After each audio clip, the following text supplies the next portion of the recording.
Murdoch the Mighty Engine.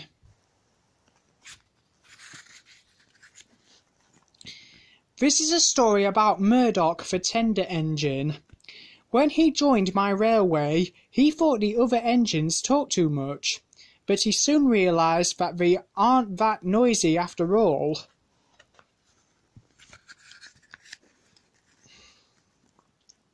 Thomas, Harvey and Salty love working at Brendam Docks.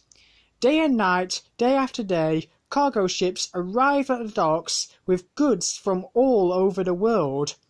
This keeps the engines very busy, but sometimes after working very hard all day, they are so tired that their axles ache. One day, the Fat Controller decided to bring in a new tender engine to help. The new engine was long and he had 10 wheels. "This is Murdoch," said the Fat Controller. "He is going to pull goods on the main line." "Ahoy, Murdoch!" shouted Salty. "Welcome, Murdoch," called Harvey. "You're the biggest engine I've ever seen," cried Thomas. "You're a chatty lot," said Murdoch quietly.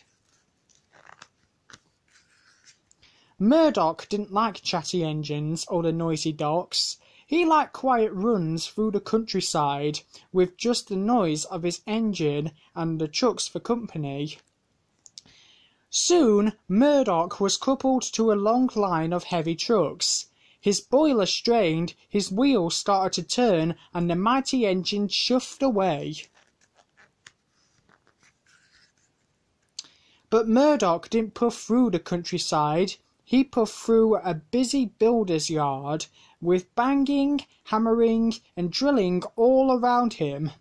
Murdoch longed for some peace and quiet, but everywhere he went, it was noisy and crowded. At the end of the day, Murdoch was looking forward to a good night's rest.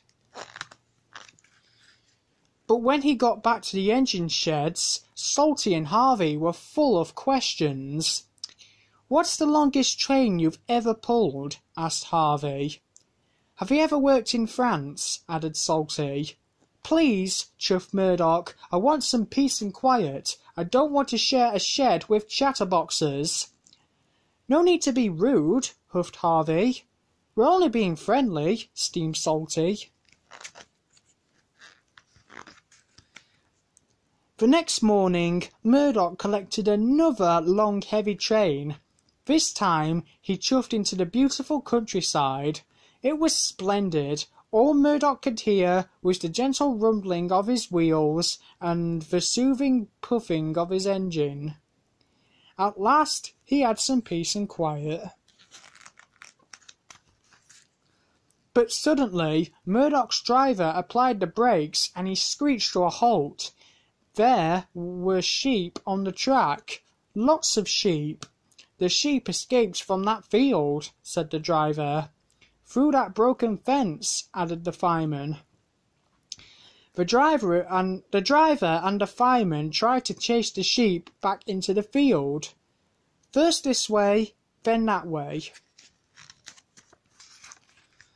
They tried everything, but nothing worked. The sheep were bleating louder and louder. "It's no use," grumbled the driver. By now the driver and fireman were very cross and tired.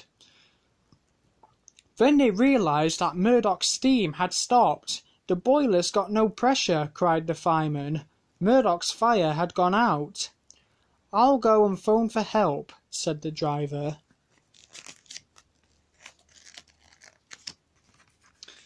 The Fat Controller was enjoying his afternoon cup of tea when he got a call. "Murdoch is in trouble," he exclaimed. "I'll send help right away." And the Fat Controller went straight to the engine sheds.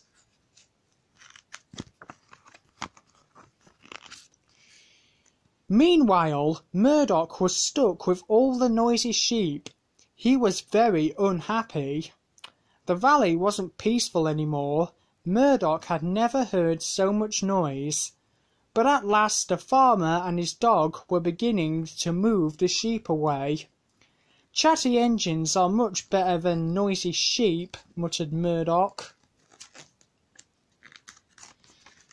Just then Salty and Harvey chuffed into view. "I'm glad to see you two," exclaimed Murdoch. We'll get you out of here in no time," cried Salty. Before long, Harvey and Salty were hooked up to Murdoch. Then, with a heave and a huff, they chuffed out of the valley together. That night the engines were back in the sheds.